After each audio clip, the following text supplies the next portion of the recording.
Hello and welcome to our another new video today. I hope you are fit and fine by the grace of Almighty today. আজকে আমরা ইংরেজির খুবই গুরুত্বপূর্ণ একটি বিষয় নিয়ে আলোচনা করব, যেটা অনেকেই আমি দেখতেছি যে আপনারা ভুল করতেছেন। সেটা হচ্ছে যে I wrote a letter, আমি একটি চিঠি লিখেছিলাম, অ্যান্ড ফার্স্ট পারফেক্টে যেটা হয় সেটা হচ্ছে যে I had written a letter, এটা মানেও আমি লিখেছিলাম, কিন্তু আসলে এটার ব্যবহার আমরা কিভাবে করব সেটা নিয়ে একটু আলোচনা করব।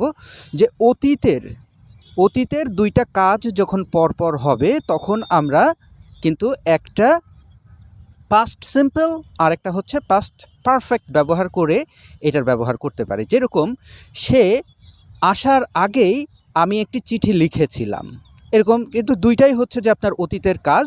তো এটা আমরা কিভাবে বলতে পারি? I had written a letter before he came. Okay, that's great. I had written a letter before he came.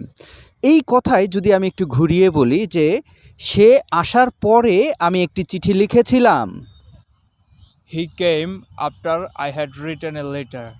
আচ্ছা দর্শক, আপনারা যারা দেখছেন, আজকে কিন্তু আপনাদের একদম জিনিসটা পরিষ্কার হয়ে যাবে যে এই পাস্ট পারফেক্ট টেন্সের ব্যবহারটা আমরা কিভাবে করব। বিফোরের আগে এবং আফটারের পরে সবসময় আমরা পাস্ট পারফেক্ট দিব, এছাড়া পাস্ট সিম্পল দিব। ঠিক আছে, এর কথা বলাটা আরও সহজ করবেন। তো ঠিক আছে, ভালো থাকবেন। আসসালামু আলাইকুম, নো মচ টুডে।